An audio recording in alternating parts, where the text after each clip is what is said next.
Análise de bolsa, dia 29 de março de 2020.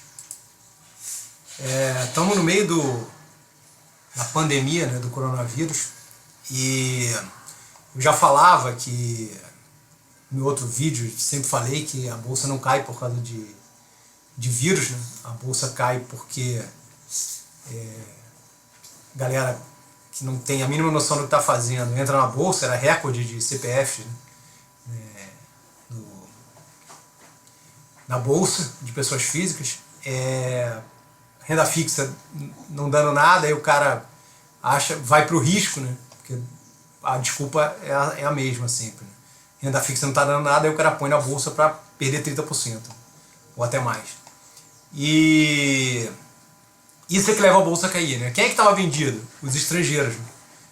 Um recorde absoluto, 330 mil contratos no futuro.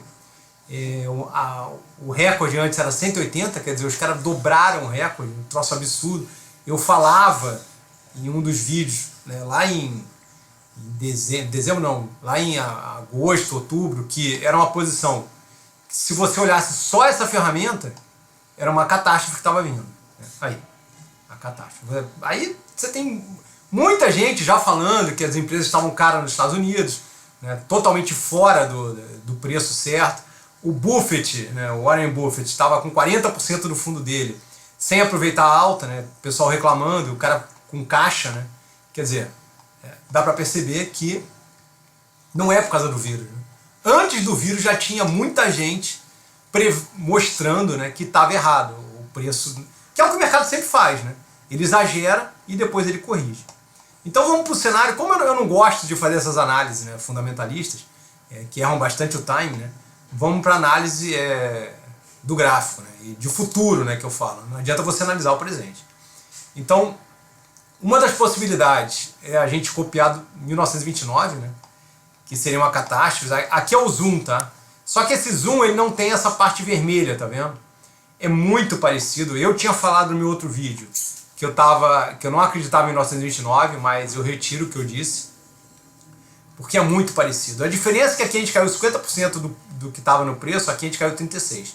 Até poderia ainda vir para os 50%, né, e ficar igual no percentual, mas o que eu acho é que é mais parecido na forma. Tá vendo? Esse verde foi esse verde, a gente já fez o fundo e está subindo para o ABC, que é clássico no Elliott, né, e aí acabaria na vermelha, que é também 50% de tudo que caiu, né.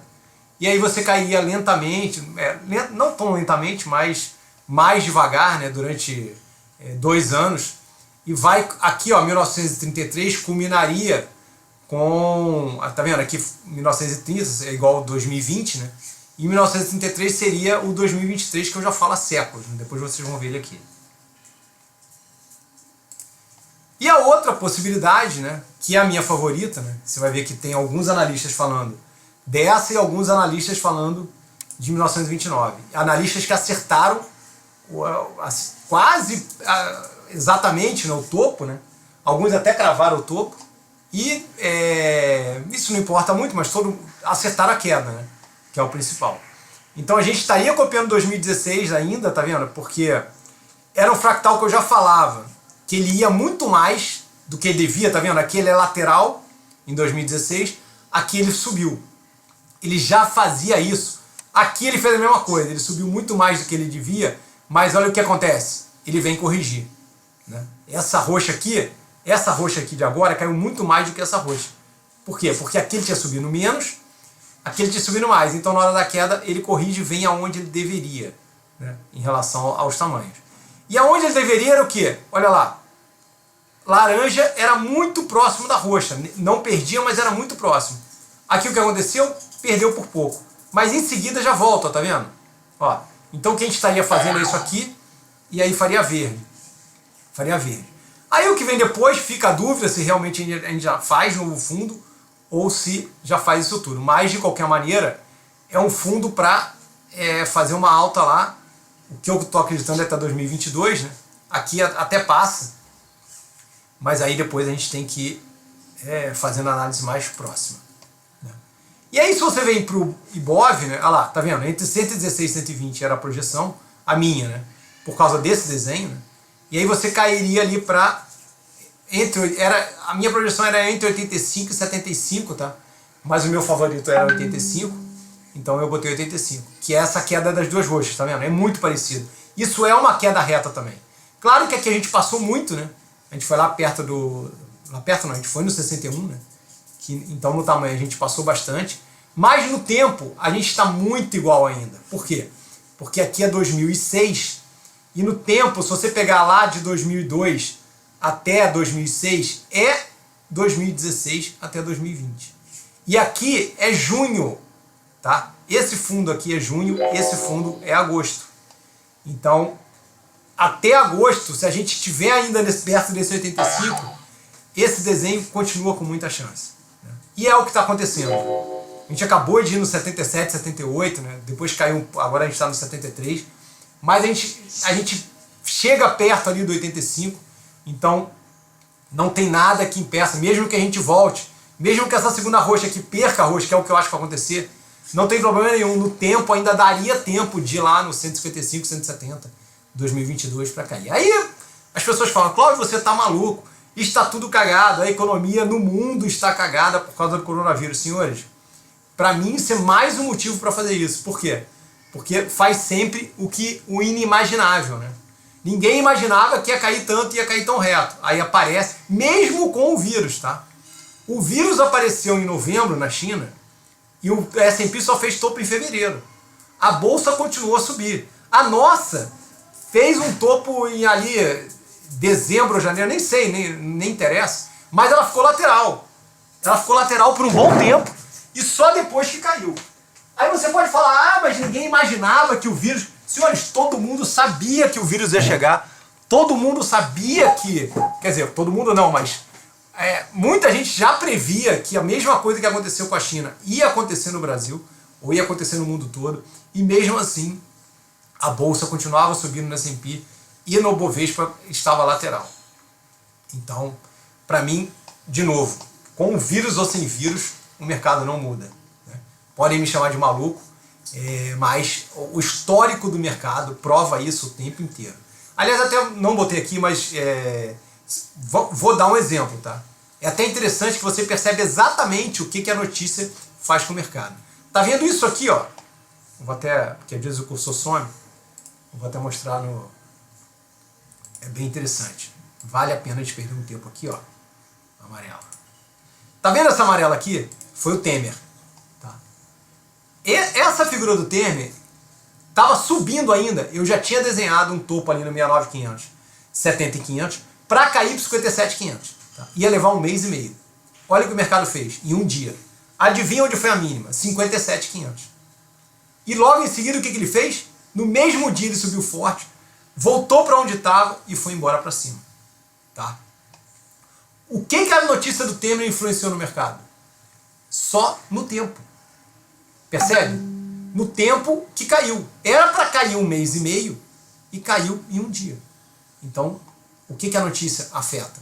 Normalmente no tempo. Aí você pode até dizer que nem no tempo, por quê? Porque depois, tá vendo? Ela faz um zigue-zague que teoricamente gastaria o tempo que antes não gastaria, né? Subiria um pouco mais reto. Então até no tempo não influi. Você poderia até filosofar sobre isso, mas na prática, né, você pode dizer que no tempo muda um pouco, né? Era um mês e meio, um dia, o que também não faz diferença, né? Você cair um dia e perder um mês e meio de uma alta toda, né? Imagina uma alta lá de 5, 6 anos. Né? Qual é a diferença de um mês e meio para um dia? Nenhuma. Né? Vai dar no mesmo no final, vai bater próximo. Porque não é nada exato. Ciclos e desenhos não mostram a perfeição, a exatidão. Às vezes mostram, às vezes não. Então não tem que ser perfeito. Se parasse no 116, já tinha acertado. Se parasse no 111, já tinha acertado. Né? Porque esse desenho vem lá de baixo. Então não é para cravar. Que nem o 85, foi no 61, tudo bem, mas já tinha uma queda. É a queda mais forte de todas, dessa alta toda. Já estava lá. Né? O que eu falo, os contatos e abertos de janeiro já estavam mostrando que tinha uma queda forte. Então, aí você vem para o que eu queria falar, né? Que são os analistas. Né? Alguns analistas falando que a chance de 1929 é muito grande, né? E é o favorito deles, e E alguns falando meu desenho de 2016, né? Que no Bovespa é o 2006, né? No S&P é copiar o 2016 e no Bovespa é copiar o 2006 e vai embora lá para a queda de forte, né? De 22 a 23 depois. Aqui o Rumos, né? Rumos da Bolsa, Alexandre Rumos. Olha que perfeição, né? Tá vendo? O FIBO do cara, lá desde 2016, lá no 120 mil. Né? E aí ele falando, ó, que estava zerando a posição, a carteira dele, porque tinha batido no FIBO ciclo. É o FIBO do jeito que ele usa, tá? Não sei exatamente como é, né? Eu tenho uma ideia, ele põe aqui, tá vendo? O 1.8 em um dos topos, né? É muito parecido com o do Leitão, né? E aí, mas às vezes difere, tá? Ele traça diferente, eu não sei exatamente o que ele faz. E aí, no 120, estava lá, e ele falando, né? E aí, acabava um ciclo muito grande, né? E ele achava que a baixa ia ser forte. Ele está falando em 1929. Aqui, o John, né? Olha a perfeição. Né? O John com Elliott, né? O Rumos com FIBO, tá vendo? São ferramentas de futuro. É o que eu falo, não confunda futuro com presente. Ferramenta totalmente de futuro, tá vendo? Ele está botando um novo topo lá perto do 117, muito parecido com o meu desenho, né? E depois, olha lá, uma queda para 69. Né? Depois ele ajustou, vocês vão ver aqui na frente, olha lá. Que interessante. Esse desenho aqui é o do John ajustado, tá vendo? A gente chama isso aqui de retângulo mágico. O John tá num grupo que eu também tô, né? De uma galera bem top. Ó, tá vendo? Aqui, ó, no meio do retângulo era 69, mas olha lá. Aqui, ó, 62, tá? 62, 63, mas passou pro 61, mas não fechou abaixo do retângulo, tá? Olha o que tem depois do retângulo. Um zigue-zague para 105. Do Rumos eu não botei, mas o Rumos está falando a mesma coisa, entre 100 e 105. Olha que interessante. O mesmo repique, né? E eu tô falando isso aqui, que depois eu vou mostrar, né? Que a gente está copiando China, tá? Muito parecido com o do John, né? Só que eu ponho mais o zigue-zague que vai fazer no ABC, né? E mesma coisa, né? Entre 100 e 105, mesma coisa que o Rumos. Né? Aí o que difere depois, o John do Rumos, é que o John acha que cai, não precisa ser exatamente aqui, né? Nesse 56, mas é alguma coisa perdendo, né? Esse fundo, né? Que é a mesma coisa que eu estou dizendo também, e depois sobe forte. Quer dizer, a minha análise e a do John é o meu favorito, tá? São iguais. E aí, essa é a minha análise, né? Aquela história de igual, né? Só que aqui passou um pouco, igual a 2006. A gente subiria, tá vendo? Faz o mesmo zigue-zague, só que essa segunda azul aqui, eu desenhei sem perder o fundo. Pode acontecer isso, tá? Sem perder o fundo, mas eu acho que vai perder o fundo, né? Vai ser muito parecida com a do John.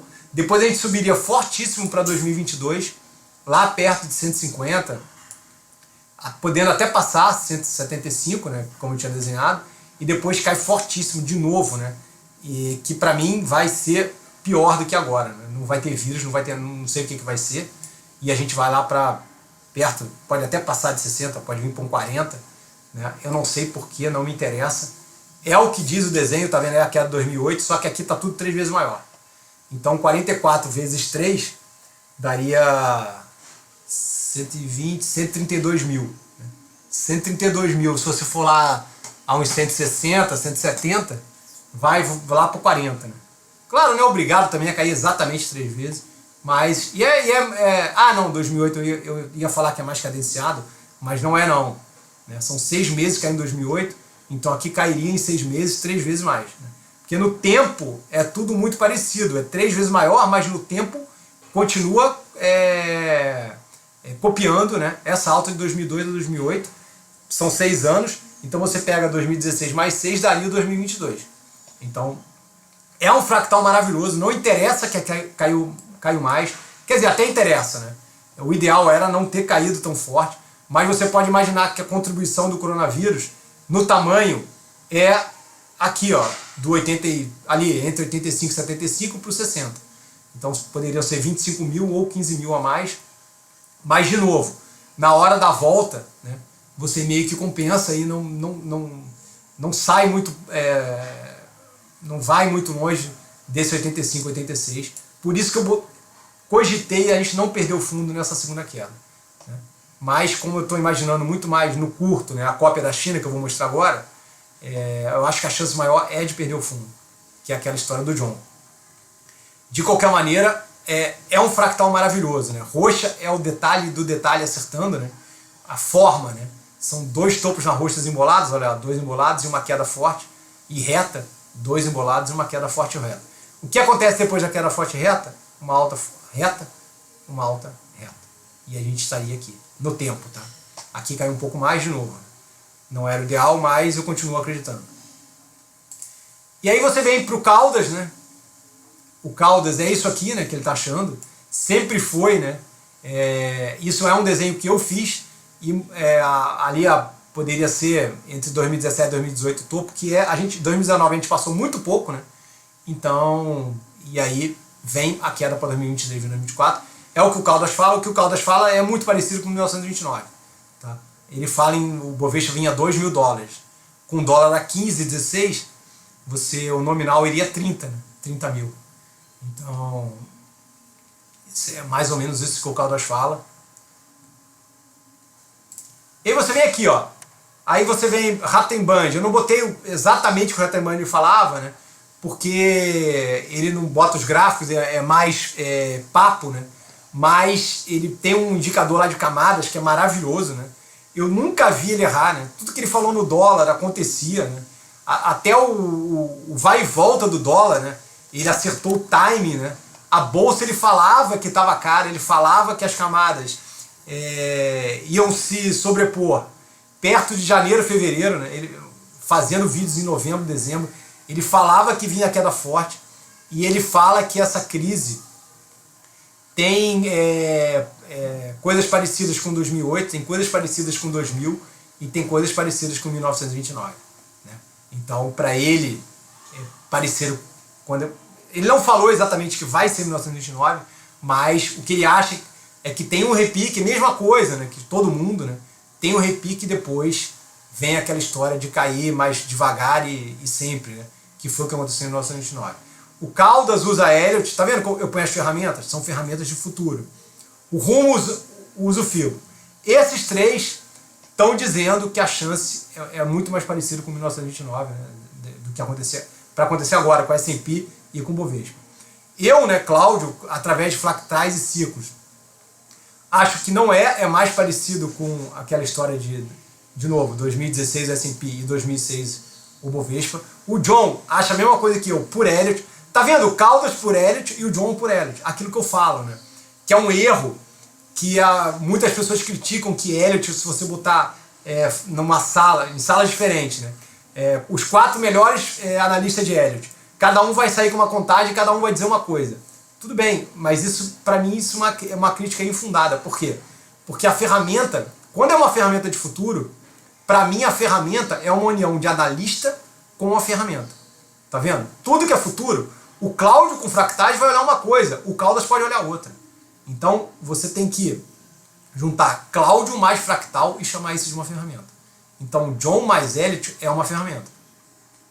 E aí você vê o acerto histórico das ferramentas. São pessoas que acertam muito no histórico.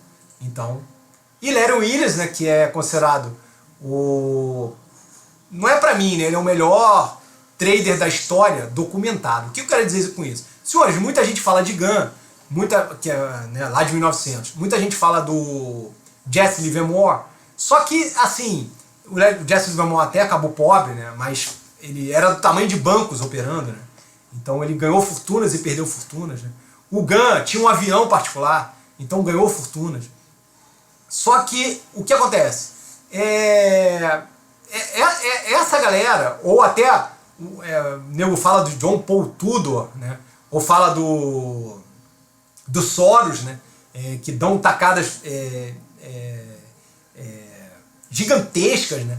Mas por que eu falo do Larry Williams como o melhor da história? Senhores, porque o Larry Williams entrou num campeonato em 1987 só no S&P com $10.000. Então essa galera é medida, essa galera que todo mundo fala que são os melhores, ela é medida pelo que o cara ganhou. Só que você não sabe o lote que o cara entrou, você não sabe a consistência dele, então ele deu um tiro, tudo bem, ele comprou, foi uma aposta lá de dólar contra libra do Soros, mas ele entrou com um lote gigantesco lá de $1 bilhão, né? E ficou um ano apostando contra, né? E não fez mais nada, né? Ficou lá. O Larry Willis não. O Larry Willis era 10 mil dólares. Em um ano no S&P virou 1 milhão e 200 mil dólares. Sendo que no meio o cara foi para um safari. Estava em 2 milhões de dólares. O cara foi para um safari, veio aquela crise de 1987. O cara entregou até 700 milhões. O segundo lugar nesse campeonato é a filha dele com 100 mil dólares, 200 mil dólares. Então é absurdo, né? Além do que ele fez, da consistência dele no ano, né? Porque ele largou com 10 mil dólares. Então são trades diários, né? O cara é formiguinha, ele foi comprando e vendendo, né? E todo dia, e 10 mil dólares viraram 1 milhão e 200 mil dólares em um ano. Então isso assim, põe alguém do lado lá para fazer isso, é um feito histórico, né? E hoje ele faz análise, né? E o que ele está dizendo é que o S&P vai romper topo, né? Que é exatamente aquela história de 2016, né? É muito parecido, ele fala no fundo em abril agora, depois ele fala talvez no fundo em julho, né? Volta para subir e depois faz um outro fundo em julho e depois vai embora para cima. Então, por isso que eu botei ele aqui, né? E aí você vem para prós e contras, que não tem nada a ver com os analistas, né? Pessoas físicas ainda na máxima da posição, pelo menos até a semana passada, né? Que é mostrado pelo site da Gringolândia, né? Estrangeiros ainda vendendo à vista, que era o que eles estavam fazendo semana passada. Essa semana eu não apareceu ainda o vídeo do gajo da Gringolândia, que eu recomendo, né? Maravilhoso. E a favor de não fazer em 1929 os próprios estrangeiros compraram 350 mil no futuro, eles estavam vendidos em 330 e estão comprados em 20 mil no futuro, tá? As capas de revista, né, da Economist, que tinha um bull market lá no topo, né, e agora no fundo eles botaram uma capa da terra fechada, né? Então capas de revistas, elas sempre erram, elas cravam topo e fundos, né? Mas aqui a capa de revista você pode imaginar que é um repique, né? E aí depois sai de novo mais capa de revista mostrando catástrofe, né? Que seria um novo fundo. A capa de revista é uma coisa mais ou menos. O Rattenband fala muito de capa de revista, mas não dá um time exato, né? Isso que eu estou falando. Pode ter uma nova capa de revista no novo fundo. E o pânico, né? Generalizado, um pânico absurdo, né? A velocidade da queda é absurda. E de novo, essa história de pânico, você pode fazer um repique em cima do pânico, não significa. Porque eu estava até vendo o vídeo do Larry Willis, né? Ele mostrando várias ferramentas, né? Que pânico é bull market, que ele fala, é compra, né? Só que é o seguinte, e ele mostrando o negócio de volume, né? Quando o volume explode, tem inversão, eu também concordo nisso com ele, né? Volume no fundo mostra inversão. Aí ele mostra os exemplos no histórico, né? Bem interessante, né? Que ele tem um indicador de pânico. Então toda vez que tem um indicador de pânico, você tem a volta, né? Só que eu tenho uma crítica ao Larry Willis, né? Ele esqueceu de botar 1929, porque tudo que ele botou nos indicadores aconteceu em 1929. Né? 29 teve pânico, com certeza o indicador dele ia mostrar o pânico, e explodiu o volume, com certeza na hora do repique.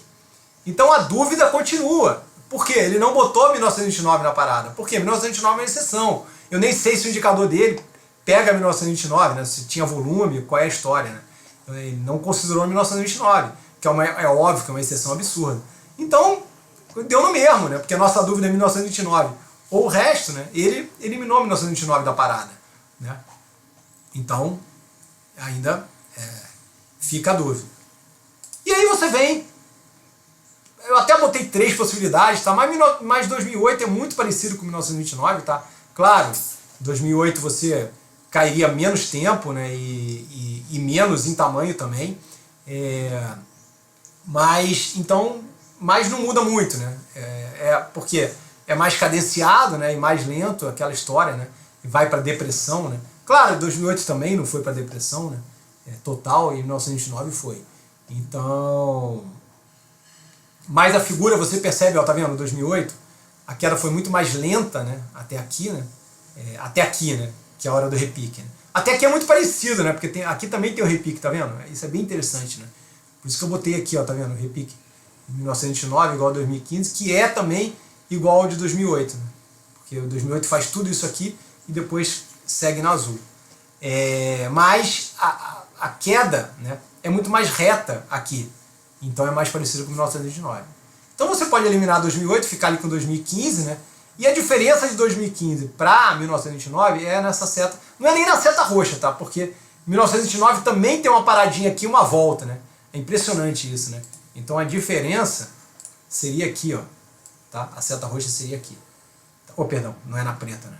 Aqui seria 1929, botei laranja. Então a diferença seria aqui, tá? A laranja faria isso aqui ainda, né? Faria isso aqui, tá?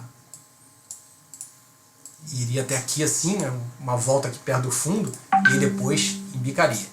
Então até aqui ficaria a dúvida, né? O de qual, de um ou de outro. E aqui eu venho para o gráfico que é o Bovespa em dólar. Lá eu botei o nominal, né? Esse é o que eu acho que vai fazer, né? É o meu favorito, né? A volta, tá vendo? Que a volta para 2022 aqui, ó, aqui seria 2022, não muda nada, né? Por quê? Porque, senhores, se você imaginar uma queda daqui para 2023, que é o que diz 1929, né? E é o que diz o Caldas, qual é a diferença, né? Do que eu tô falando, né? Do meu favorito? Claro, você, pô, mas Cláudio, é uma diferença absurda, né? Tem uma volta fortíssima aqui para 2022. Senhores, tudo bem, é uma diferença de meio de caminho. Tá vendo? Isso é dolarizado. Lá poderia ir para 150 mil, mas aqui, ó, o dólar continua forte e a gente não subiria, não romperia o topo. Tá vendo? Que é muito parecido com o que a gente fez em 1980, que eu tô dizendo que a gente está copiando isso aqui, né? Claro que é muito diferente, por quê? Porque aqui a gente anda mais, né? A gente evolui mais, mas não deixa de você tender para a reta laranja, tá vendo? Por isso que eu botei a reta laranja. Em 1980 seria essa queda reta, que vai muito mais, mesma história do que eu falei do S&P. Mas na hora da volta, olha onde volta. Volta exatamente onde estava, olha lá. Tende a ir para a reta laranja. E depois volta a cair e faz um fundo em 1983, que é o fundo de 2023. E de novo, tá vendo? Essa queda é muito mais lateral, aqui você cairia, e aí não iria lá no 2000 do Caldas, mas iria lá perto do, tá vendo? Desse canal aqui azul, que é maravilhoso também, né? Lá perto dos 5 mil, 6 mil. É que eu nem sei exatamente 2023 aqui, se você jogar um pouco mais para a direita, né? Poderia um pouco mais, né? Ou menos, né? Eu não sei exatamente onde é 2023 aqui em relação ao tempo, né? Mas é o que eu estou falando, você não, né, não muda muita coisa na evolução do mercado, né? É um fundo, continua sendo um fundo 2023. A dúvida é se o S&P também faz esse fundo, porque no S&P não era muito para fazer isso. O S&P, o ciclo é um pouco diferente, né? Era um ciclo de alta lá desde 2017, mas o que aconteceu? O ciclo meio que errou, né? Por quê? Não era para antes de 2017 a gente ter evoluído tanto, né? Tá vendo como eu botei uma queda aqui, ó, para 2015? Por quê? Porque tende a ficar dentro do retângulo. Claro que não tinha que ser exatamente isso, né? Mas tende, se você pegar o histórico, né? Percebam que para mim tudo é histórico, né? Até o acerto dos analistas é histórico. Você tem que pegar o cara que acerta mais, né? É óbvio, para mim isso é óbvio, né? O mercado é histórico de acerto. Então olha lá, tá vendo? Isso é o que geralmente faz. Nos 17 anos de baixa, a gente faz um retângulo. Só que aqui o que aconteceu? A gente não fez essa queda. A gente continuou subindo. Então outra coisa que pode estar acontecendo é corrigindo o que a gente deveria ter feito, tá vendo? Eu acredito muito nisso no mercado. Muita gente pode achar que eu estou maluco, mas a gente poderia vir aqui, ó, onde o mercado não deveria ter saído, tá vendo? Que é o S&P voltar ali para 1.500, 1.700, né? Então não seria 1929, aí seria muito parecido com 2008, né? Voltar para dentro desse retângulo. Só que para dentro desse retângulo, ele pode ir lá no 600, que é o fundo, né? Ou pode ir no 1.700, 1.500, que é o topo, né? Tudo é dentro do retângulo, né? Que é o que deveria ter feito e não fez. E aí depois ele vai embora. Aí fica a dúvida se é 2034 ou 2026. Por quê? Porque ele fez o fundo em 2009, né? Ele fez o fundo em 2009 e não 2017. Se você somar 2009 mais 17, dá o quê? 2026. Mas por que esse 2026 já estava aqui? Porque esse que é o ciclo maravilhoso. De 19 em 19 anos, você tem um topo histórico no S&P e uma queda forte. A última foi em 2007. Se Se você trouxer isso para trás, você vai ver que esse ciclo de 19 anos ele é perfeito. Claro que às vezes é 19, às vezes é 18, às vezes é 20, né? Não é exato 20 anos. Mas se você trouxer para trás de 19 em 19, você vai bater em 1929, que é o grande crash. Topo histórico, 1929, queda forte. Aí depois vai ter em 1946, topo histórico, queda forte. Então, o que esse ciclo maravilhoso está dizendo é que mesmo que você vá para o fundo em 2023, lá, por que 2023? Porque tem aquele ciclo de 7 em 7 anos, né? Que eu falo que é perfeito também, ó. Tá vendo? Aqui, ó, 2016 mais 7, 2023. Se você tirar 7, você vai ver que tem um fundo até 1960 sem erros. Então 2023 ser um fundo é assim, não dá para brigar contra isso. Aquilo que eu falo. E 2026 ser um topo, também não dá para brigar contra isso. Então a diferença dessa queda, mesmo que seja uma queda lenta e tenha depressão até 2023, que é o que estão falando lá, parecido com 1929, a volta para mim vai ser algo fortíssimo. Por quê? Porque 2026, em todos os lugares que eu olho, tem um topaço histórico. No Bovespa tem, no S&P tem. Então, para todo lado que você olha, é uma explosão gigantesca. Seria um mundo sair de tudo ruim, né, para uma velocidade estratosférica. Eu não sei o que acontece, né, se vai ter uma desculpa, mas para mim a recuperação é totalmente diferente de 1929, que depois da depressão foi lenta, né, que eles falam que é aquela volta em U, né, vai ser uma alta em V totalmente para mim, porque o que eu acredito é que o mercado é maior que tudo, né, os ciclos são maiores que tudo, que para mim é o acaso, né, o acaso é muito maior do que o ser humano, né, que é o vírus é o acaso, o ciclo é o acaso.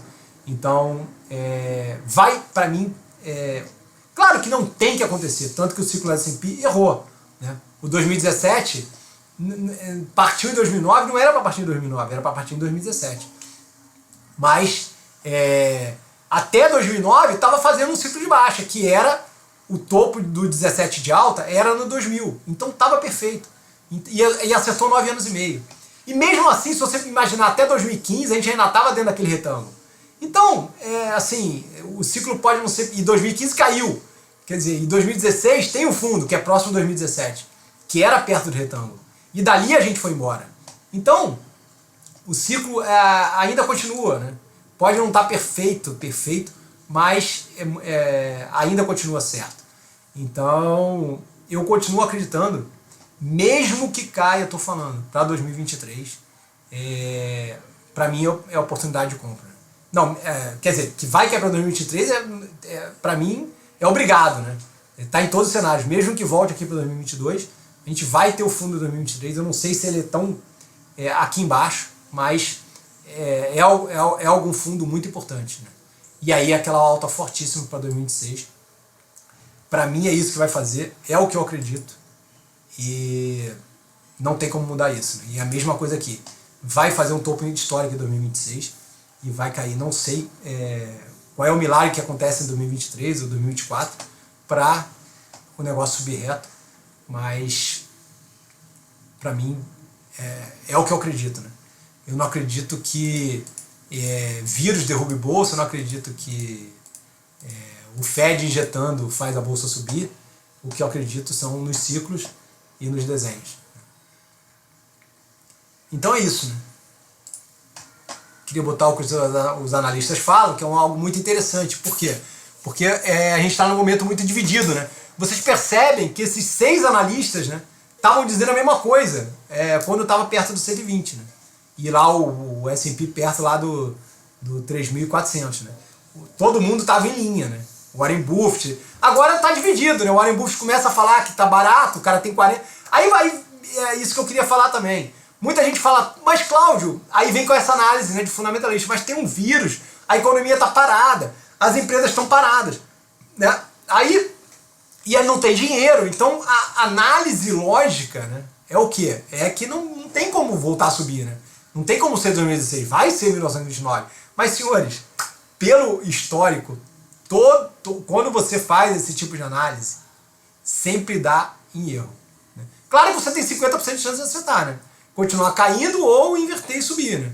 Então, Não tem problema nenhum você acertar que vai ser 1929. Realmente está parecido, é uma possibilidade. Eu até tinha dito que não tinha possibilidade no outro vídeo, né? Não, tem possibilidade, né? Agora eu vendo o desenho melhor, é uma das minhas, é a minha segunda possibilidade, né? O meu favorito não é, mas eu tenho que assumir que está muito parecido.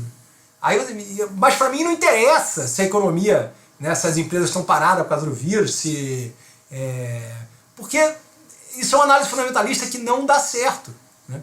O histórico prova que isso não dá certo. É como se fosse, eu sei que não é, mas é como se o dinheiro que está no mercado financeiro fosse um outro dinheiro, tá? Então, se você imaginar o dinheiro que está fora indo para dentro, realmente não tem como subir, mas 2008 também não tinha como, né? 2008 era uma cascata que você tinha que imaginar que ia ficar quanto tempo parado para voltar a subir, né? E voltou em V, totalmente em V, né? Subiu de 2009 a 2020, né? E tava tudo cagado, todo mundo falando que a cadeia de insumos, né? Porque se a GM quebrar, você quebra toda a cadeia que fornece para a GM. Então, se você imaginar pela lógica, até um amigo meu tinha falado isso, ele estava certo. Pela lógica, não tinha como voltar.